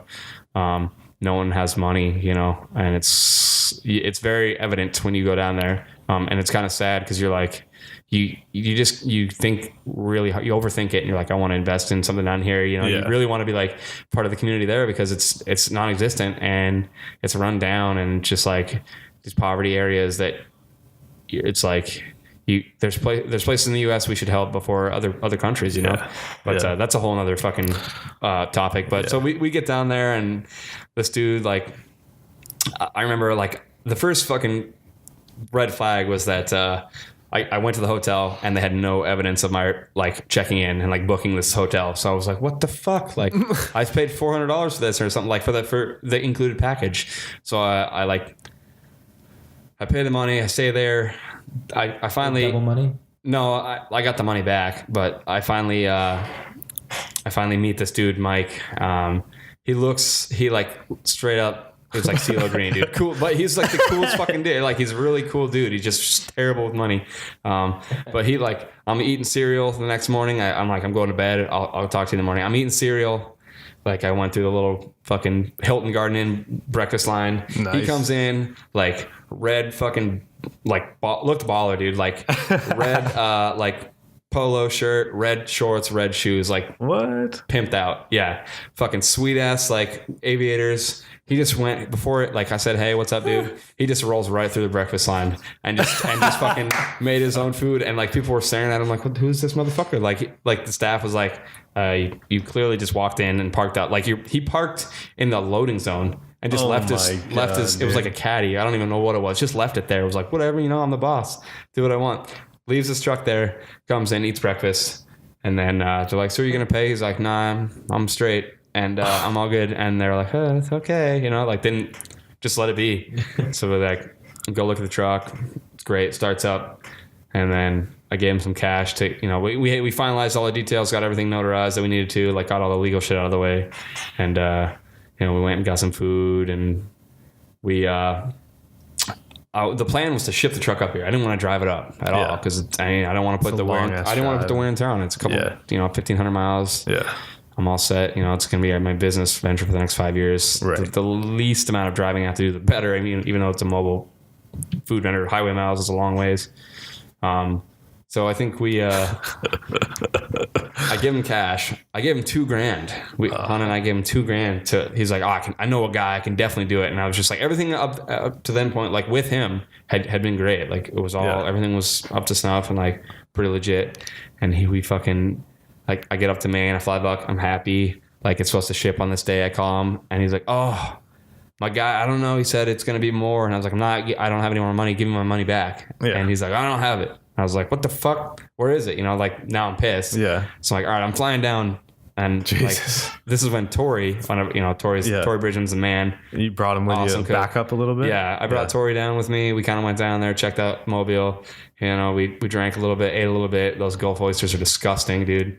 Big fucking like hogs. Those BP oil spill. Oh my God, dude. Oysters. They're like fist size, dude. They were like the meat was like bigger than like a silver dollar, dude. It was dude, but with zero fucking flavor, dude. Like Jesus. They thought I was crazy. I was like, hey guys, like we went to this bar. I was like, you have any like vinegar? And they're like, what?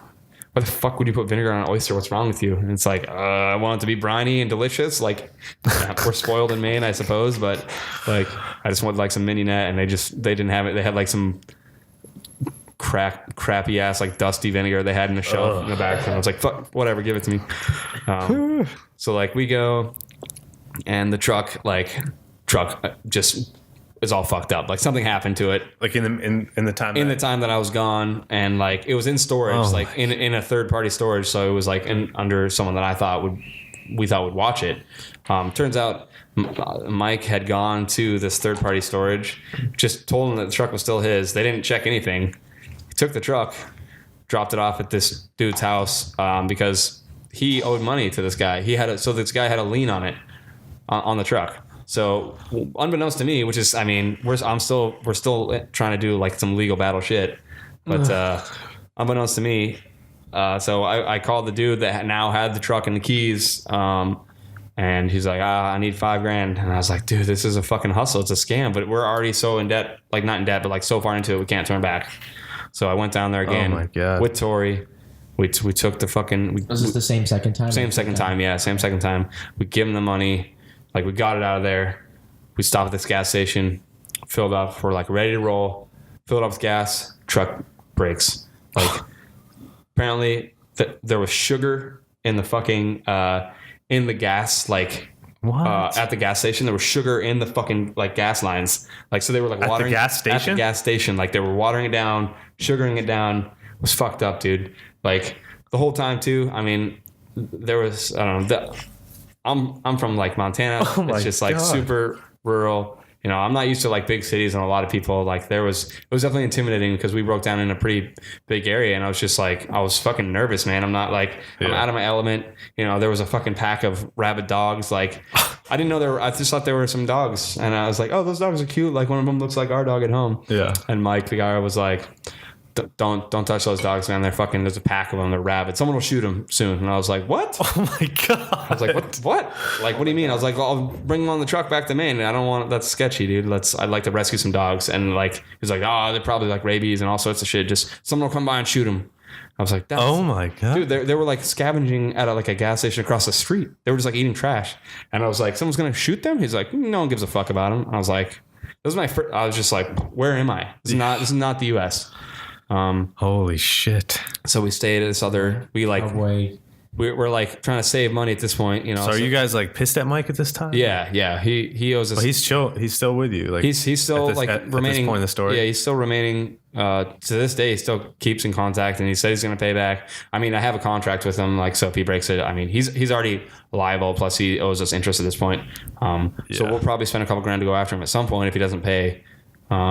I would not like to come to that because I think he's probably just in a tough spot financially. Yeah. But at the same time, he's been in a tough spot financially for the past 8 months. It's time to like pay some sort of money. Right. But so we go to this like hotel, Tori and I. Jesus. After I call Hannah and she was not happy with me, and I get it because it was like she put a lot of trust into me to go get this product, and so far it had not delivered.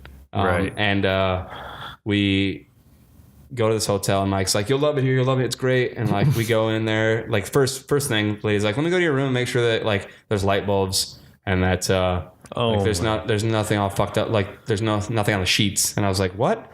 So Nothing on the sheets? Tori and I checked in, dude. Oh my God. Tori had a black light on his phone. Like we like every single fucking square inch of that place. We like, I mean, there was like, the bathroom was just like someone shit all over the shower and just like, but it had been like permanently stained there and it was clean, but it was like the stain never goes away. Oh my God. And just like, I think I like pooped like standing up, you know, I just like didn't like touch any surface. I was just like, but and then like the whole time they were like, yeah, we mostly stay in business, you know, due to the escorts and late night business that's around here. And I was like, thanks, Mike, for this great spot. I'm really glad that we're not paying. Yeah, you love it. It's really cheap. Great, you know, cool.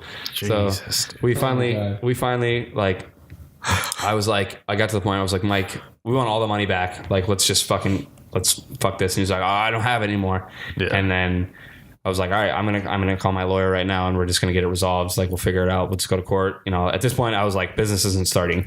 Like, we're just gonna go to court, and I'm gonna fucking get the money back. And he's like, oh man, I didn't want it to come to this. Like, I'm gonna have to strap up. And I was like, dude, strap up. Yeah. We were eating barbecue, and me and Tori were like, well, time to go to the fucking airport. So I was like, oh my God. I mean, he was so nice. He's a nice guy, but he was just like, he's so conditioned to the people fucking him over and like being in these situations. It sucks.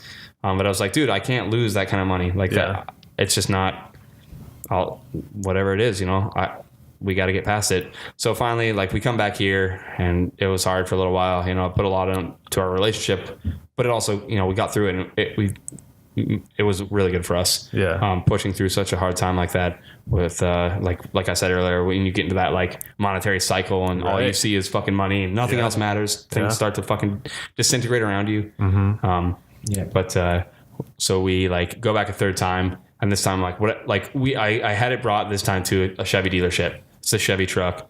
And like, I was just like, whatever's fucking wrong with it, fix it. I don't care. Now, fucking at this point, was the truck already in Maine? Have you driven? No, the truck was still in Alabama. Still in Alabama. So I go back for a third time solo. Third time solo. Yeah. Okay. By myself. And I was like, I'm fucking getting it. I don't care. So I brought it over to this dealership, the Chevy dealership. I stayed there for like a day or two in Mobile. They fixed it up, all good. You know, did another couple grand of damage to the worth of work to the truck, just because of the fucking like the sugar in the gas tank, and like they had to flush all these systems out because this gas station had just like watered down and like normal. Did you go after the gas station? What's that? Could you go after the gas station? I don't think so. I mean, I don't think there's any like credible. Yeah, it's too late now. It's too late. If anything, now. Yeah. It was too late then. You know, I was just like, no one's gonna prosecute.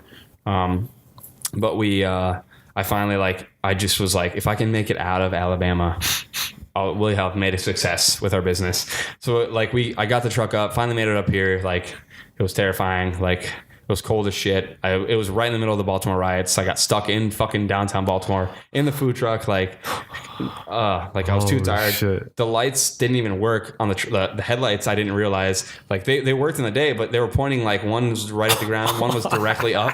It's like driving at night. I was driving thankfully on the highway there were lights all the way through DC. I drove in packs of other cars because I had no lights. I was just behind a car, please don't get off the next exit. I need to keep going straight, and I just move over to another car going forward.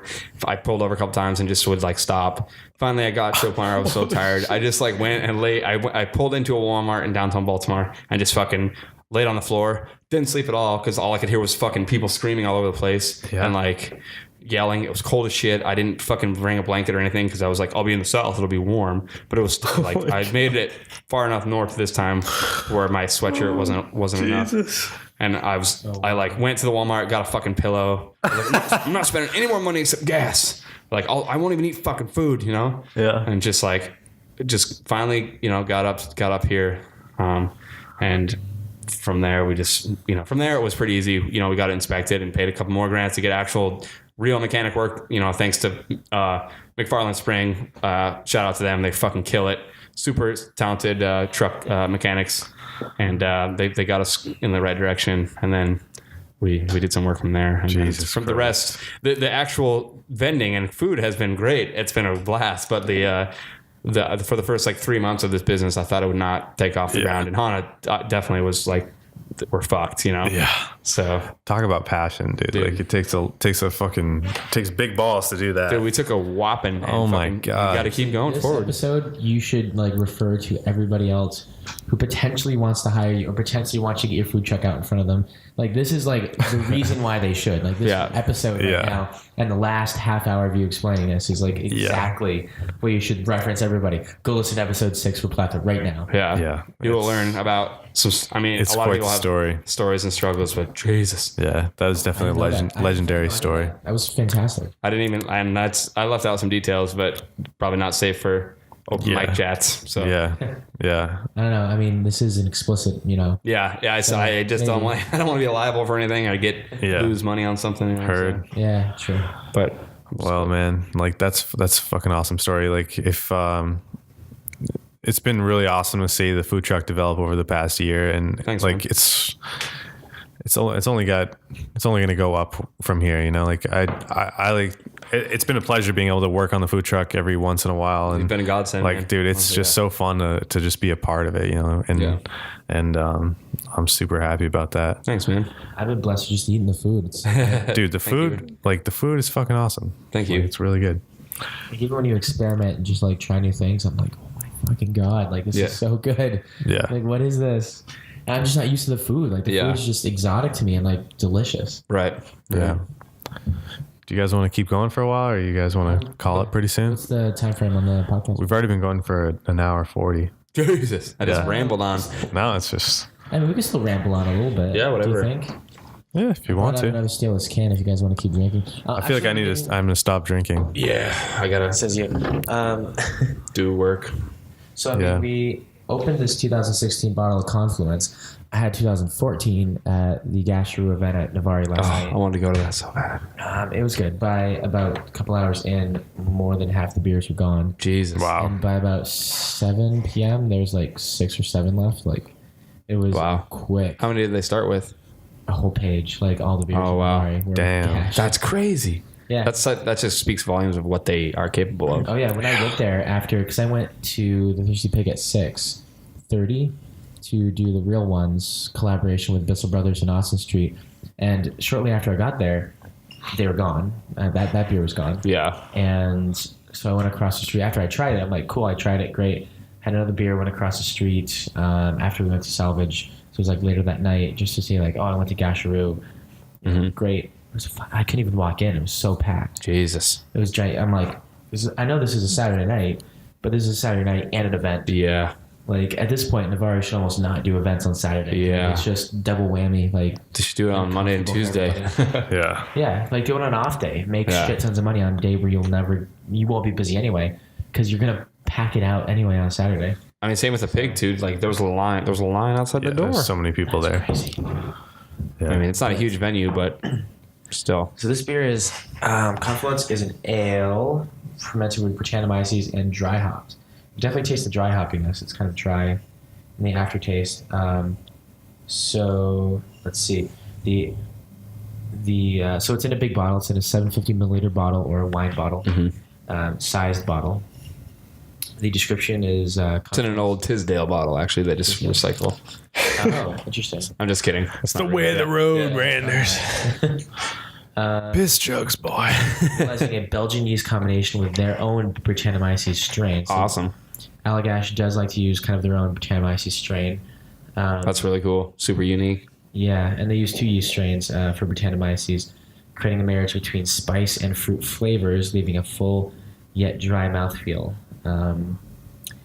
Basically, it's a blend of both imported Pilsner and domestic pale malt, as well as a portion of the caramel malt, resulting in a complex malty profile after fermentation. Confluence goes through a lengthy aging process in stainless steel tanks to enhance the flavors. Prior to bottling, it's dry hopped with glacier hops.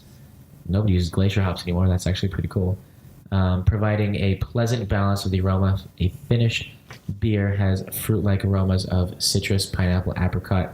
Tastes like crackers and bread crust. It's quite the beer, man. Yeah. Like that, Quite a description. it really is. They went deep with that. Have you noticed a difference in taste? I mean, from You tried one last 2014? night, right? 2014, well, Confluence, you notice it's still light Yeah. in body. I mean, definitely the 14 was, I can't remember. It might have been a little more boozier from now, like just the aging. Yeah. In a tank, not in a tank, in a 6-little barrel. So it was probably a little more boozier, a little more stronger in taste. Some of the flavors, some of the fresh flavors of the glacier kind of fell out, but like the hop flavors fall out when you age things for a while, because hops are acids that tend to drip off. Dissipate, yeah. Right. It depends if it's alpha forward or beta forward hops, alpha acid hops or beta acid. So alpha acids are the fresh hops you get, like in the Bissell Brothers beer, that like if you leave it in your fridge for a week, it does not taste anything like it did fresh, kind of a thing. Like it's meant to be drinking fresh. And then there's beta hops. And I don't have examples of what each of these hop varieties are off the top of my head, but beta hops would be like what you would add to a stout to balance that sort of deep maltiness to it, but also beta hops can be aged without losing a lot of the flavor. So if you cellar a stout for like a year, those hops aren't going to fall out of the beer altogether. They'll still be there a little bit by the end. So, yeah. But I also had the 2014, it was another one, Confluence, and it was delicious. It was like a sour, checking my phone. But, yeah, that whole tap takeover was incredible. Yeah, I was pretty jealous I didn't go there. I was babysitting, or not babysitting, but I was with my daughter.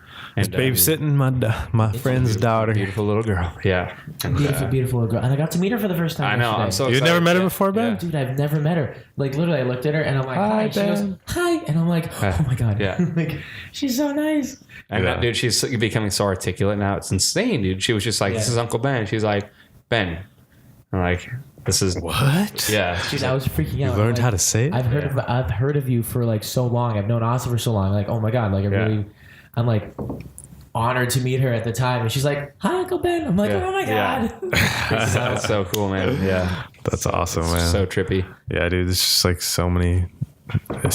I've never been like this close quarters to a little girl before. Yeah, dude, she loves you, man. She all the time now too. She's like, Alex, like today, dude. I was like, kiddo, we're gonna go to the gym, and she's like, Alex, Alex, Alex, Alex. And like nonstop was just saying her name, dude. The whole car ride, she's like, Kata was going to the gym today. She brought her with me today. Yeah. Oh, and I missed that too. Yeah. I know. She was like kicking in the car seat the whole time, like Alex, What? Alex. Like I'm not kidding, dude. Was like so excited, and I was like, "Kid, we're gonna go." I don't know if Uncle Alex is gonna be there, and she's like, Alex. Like she was just like, I know he's gonna be there. Oh my god. Well, maybe we'll go to brunch later and see him. You know, it's like, She's so cute, man. That's would cool. It makes me want to have a daughter so bad. yeah, it's just Like that, they could grow up together or something. Oh, Dude. I love that's that. so Well, legit. maybe when we have a number 2.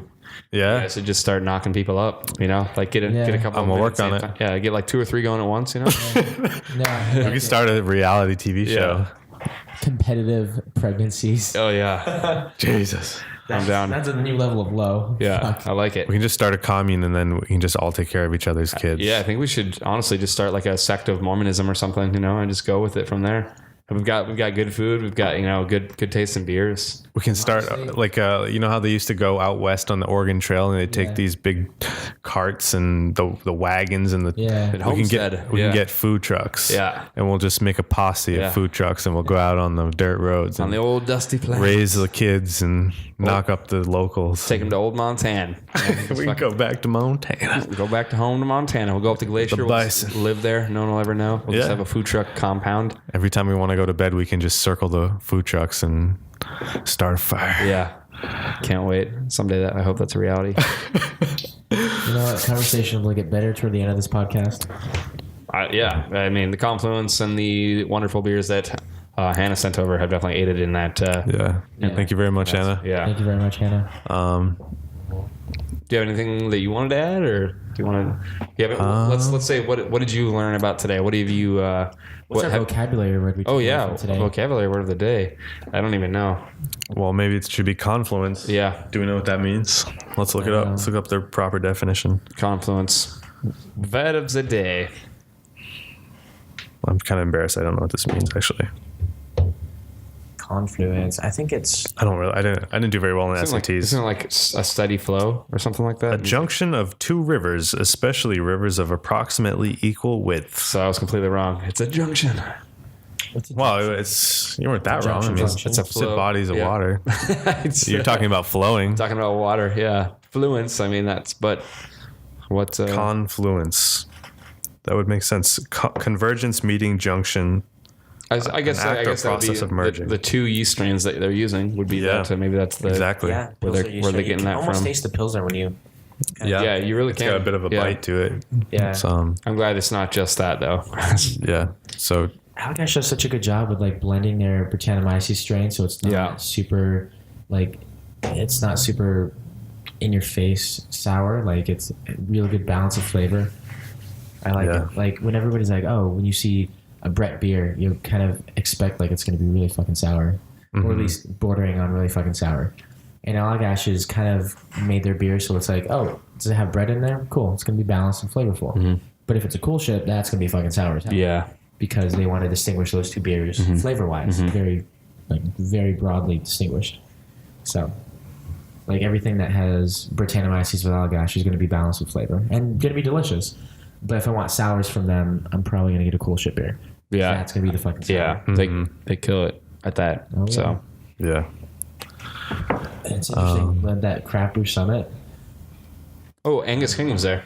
He was our keynote speaker. Yeah, that's Shelley so awesome. Pingree was Yeah. there too. Yeah, I That's saw some awesome. sweet Yeah. photos that you Shelley took. Pingree and Senator King was there. That's so awesome, Dude, man. and in their fucking morning keynote was again Dick Cantwell from Illusion Brewing Company. Wow. Like they flew him in That's to awesome. do that, and I was like, holy shit! These are some real folks that like. Yeah. That's pretty cool. Like And it's this only the first year. this industry is just like taking Yeah. hold. I mean, it's one of the These are- biggest industries in Maine, you know? major players in Maine, like are Couple of interesting facts. This year, it may have already happened, but if not, it'll happen this year. That the craft brewery industry will have more sales than the lobstering industry in Maine. Wow. Which is incredible. Yeah. And Angus King had a good joke. He said there's a difference between participatory and devotion. Or I think he said it's like the ham and the egg joke. Like the chickens are participating when they give the eggs, but it's committed. So participatory versus committing. And he says the pig is committed for this ham, and the chicken is participating for this egg.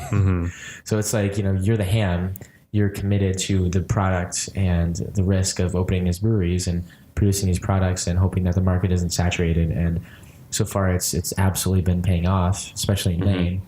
And he makes a good example of like how the big boys are afraid, like the Super Bowl commercial in 2015 with Budweiser, when it's like brewed the hard way, Beechwood wood, and everybody gave him shit for it. He played that commercial in its entirety, and then he said, "You guys are winning."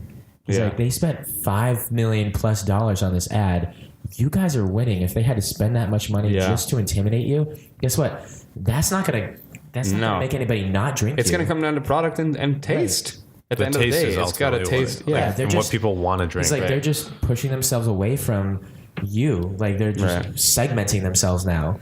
And doing that, they're not bringing anybody over. Like, in fact, he's like, he knew people who were converted to craft beer after seeing that. They're like, oh, no, this is stupid. But, like, he's like, it's so funny how, why does this big brewing company that owns 90-something% of the market of beer ever right now in the world care about your craft segment that only has, like, a small percentage of the pie right now? I mean, it's growing steadily, but it's still so small. Right. Why does it matter? Why are you spending $5 million? Like, and he says, like, $5 million, state of Maine has to brew beer as it is now for a couple of years to get $5 million. Yeah. Like 3-4 years to get that much money to have that ad. Yeah. So right. it's like 4 years for one 30-second ad. God bless. So, like, just that, like, the scope of how scared Anheuser-Busch is, AB InBev. I don't know why they're so scared. It's not even the same product. Right. It's a different demographic. There's always going to be that balance. Do you think, Ben, that the state, I don't know if you've thought about this too much, will ever put a cap on the breweries? Or, like, I know, like, there's currently getting a lobster license. 7. You have to wait. You have to wait to do that. Lobster license? Yeah. So that's what, like, the lobster license is. I mean, obviously there's sustainable fishing, so that comes into play. Yeah. But I mean, at any point, there's going to be some sustainability. There could potentially be some sustainability issues with the amount. I mean, there's already, like, again, Peter talked about it, like with TIG Pro, everyone's backed up. All the fabricators are backed up. You know, is someone going to make... Yeah. The fucking can. If you want to start a business right now in the United States, start a fucking canning business. Yeah. Seriously, you will blow it out of the water. Yeah. There's only like 5 large canning operations in the United States, and they're all backed up for years. You have to order bare minimum a fucking shit ton of cans. Yeah. And number 2, it's going to take a shit ton of time to get to you. Yeah. You are so far behind on this list of anything that any canning company has right now. And it's so apparent. And one of the examples was just last year with Sebago's Whistlepunk IPA. They wanted to make that an early summer beer, year round, like just a seasonal sort of early summer beer for last summer. And they brewed it. They brewed a pilot batch. It fucking took off, and it was great. They ordered cans, and the canning company said, "Okay, cool. We'll be ready by December." Yeah. Wow. And so they're like, well, I guess we're going to release cans in December. That's crazy. We were committed. They have hop contracts. They can't back down. That beer has specific hops that cost a lot of fucking money that they have a contract with. You can't back down. So you're like, well, I guess the canning company's fucking us over in this timing, but got to do it. Yeah. So they're sitting on these hops for this amount of time and you know, freezing storage. You can freeze them, right? Yeah. Because they're hot pellets, you know, none of them are like whole leaf. So all of them are frozen, waiting to be brewed in this summery beer, but when it came out in December, I mean, it's still sold out. Yeah. Because it's Sebago and fucking Whistlepunk was delicious. Right. Yeah. That was not what they were going for. Exactly. Dude, you would think that cans are like pretty easy to make though. Like, why is there such a shortage? There's just not enough. Think of it, Maine has 70-something, you know, canning, and nobody has actually a canning line because the canning lines cost a shit ton of money. So Ironheart is fucking, and that's another company to start, another Ironheart, a mobile canning company that will go to your brewery and can the beers for you, so you don't have to invest in that canning line. Like Bissell Brothers. That's a cool idea. It's a huge fucking investment to invest in their own canning line, although they have so much pride in their own product and producing it themselves and As they should. So quality. Yeah. Exactly. So they're not going to have Ironheart go over there, even though there's probably nothing wrong with Ironheart doing it. It's not them. yeah. Right. But Ironheart's And they have the money. doing Yeah. Everybody else, Yeah. essentially under the sun, who can't afford a big canning line. Yeah. I'd love to hear more about that. Maybe not tonight, but like another. Like, Yeah. Definitely. Yeah. Like I'd like to get into a whole. I'd like to talk to the guy from Ironheart Yeah. just to see what that whole thing is about and like what his thing is. Like, Yeah. what's the numbers? You know, how far backed up are you? Like, Yeah. you're probably scheduled 6 months out right Yeah. now for canning breweries. That's pretty amazing for a business, though. Oh yeah, Just to, like you just know exactly what you're gonna do for the next 6 for the months. 6 months, Find out like there's no guessing. dude. Like I know some brewing companies canning. Yep. They just said they're gonna can Tall Boys. Fucking, it's gonna kill it. And Yeah. guess what? They're like Ironheart. They're waiting for Ironheart. Yeah. They had to schedule it forever ago. Like it's Wow. the way it happened. But and crazy. then like everything else has to come into play, like can design. Yeah. Is it going to be sublimated? Well, no. Yeah. Is it going to be already printed on the can, or is it going to be like plastic things that you have to put around the can? Right. Right. Because then it's like more work for the cannery to do that. Yeah. So, I mean, there's all these things that come into play Right. that you don't know. And then there's like Baxter. Baxter has like the orange tops, Yeah. and they order those by the billions when they Yeah. open. Not billions, but like. $1 so million. much.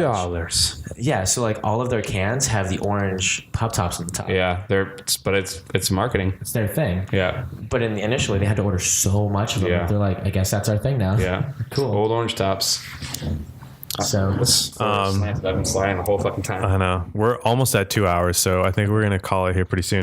I just want to say thank you very much to Amanda Dowdy. Absolutely. Last night, she came into the East, or 2 nights ago, she came into the East Ender on Friday night and dropped off the main beer maps oh yeah. Oh, awesome to you. outlined. Yeah, she like Awesome. came into work while I was working. And so, Amanda, thank you very much for doing that. Yeah. Congratulations, by the way. That's really cool. It was cool. Yeah. congrats. It They was, had a sweet contest. I think maybe if I don't know if Nate would be cool with that, but I kind of want to like donate it to this space and like hook him up with that, just because. I know he put it up. Yeah, he might put it up. I don't know. I don't know. Just like to say thank you for letting us record here too, Absolutely, and just kind of bring it all around.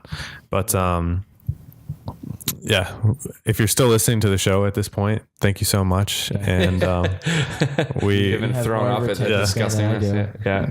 I would listen to this show, man. Yeah, absolutely. I've been getting down with a few podcasts recently, like whether you're cooking or cleaning, whether you're just chilling at your house. Yeah. Like I run solo at my house. I mean, I have my roommate and we chat, but a lot of times I spend a lot of time by myself and in the car and all that. So podcasts are a great way to like stay educated and also just have something to keep you company. Yeah. And it's really fun to be able to do this. And so like, thank you guys for doing this. And thank you very much for listening. We got nowhere to go but up. Yeah, absolutely. So, Thank you very, very much. yeah, we'll definitely do this again with the three of us because Yeah. we've got a lot of stuff to talk I want about. to hear a lot about your business and kind of and your blog, and I'd really like to really grill you and get in depth about that. And Yeah, man. I also really want to hear about your time in Paris. You know, you've touched a couple times to me, and it's just like it's there. The stories are amazing. So I'd like to really get down and dirty with that. I don't think I've ever really like talked about it for a long period of time with anybody. Like, you know, it's weird when you study abroad because not a lot of people can kind of like relate to it or they don't really know what you're talking about. But it's a podcast, so yeah, it's a podcast. I So started to touch on it when you were explaining, like describing earlier and like that sort of perspective. And like we were like, cool, that makes sense. Like, yeah. And we started to paint a picture in our minds and we're like, cool, but we had no idea. It was really cool, man. Like I got to experience a lot of that. Like I worked with some really cool people and we did tours of the Eiffel Tower and we brought people around the Louvre and major art museums and like it just seemed routine at the time, but like the more you think about it, the more like, wow, like I've been on the Eiffel Tower a lot of times and like I worked in these special places and like it's pretty cool, but it's cool to just have that that experience in your own memory and just to sort of like be able to reference that and also to have experienced it firsthand. So it's really cool. And, you know, I definitely miss it all the time, but we can talk about it at some point. But let's thank everybody. Yeah. Well, thanks for tuning in, everyone. I really appreciate it. Thanks, guys. And thanks for letting me rant about food man. industry. I mean, We'll keep talking about it. Yeah, scratch the surface and let me share my personal experience with with a little bit of business action. So For sure. So let me rant about beer. oh yeah, man. always fun, man. Always learn something with you here. So it's nice to have that. With I know, you. dude. You have so much knowledge in that dome of yours. The old noodle. Still learning. Noodles. Yeah. Still learning. Shout out to Wu-Tang Clan. Wu-Tang. Shout out to Wu-Tang Clan. Yeah. Hi, everybody on YouTube. So thank you very much for listening. If you've checked us out on YouTube, Once at that webcam the whole Yeah. time. Yeah. Crack a beer and we'll see how it works. Yeah. come Hopefully by. you've been drinking along with us and trying some new beers. So yeah. thank you very much. If you'd like to check us out online and check out some of our work, you can go to activebeergeek.com. Also on Instagram, you can go to Mommy Food Truck on Facebook, on Instagram, on Twitter. Food, mommy, Instagram. Yeah, and I'm working on something cool with a few other people. So I think I'll probably drop this knowledge on the next podcast. But I've been working on something pretty sweet. Shit. So Can't wait to hear about it. we'll talk about it. But you can go to ticketabroad.com if you want to, and there's if you want to check out sort of tips on how to study abroad and how to get around Paris. We're continuing to work on that. It's sort of like things have been slowing down a little bit on that website just because we've been working on the podcast a bunch, but we're always trying to work on that. And Hannah does that as well. Hannah, again, thank you very much for these beers. They were really awesome, and I've been looking forward to trying them for a while. So Oishi. much love, Yeah. much respect. Thank you so much. Bonsoir. Thank you, everybody. Have a good night. Cool.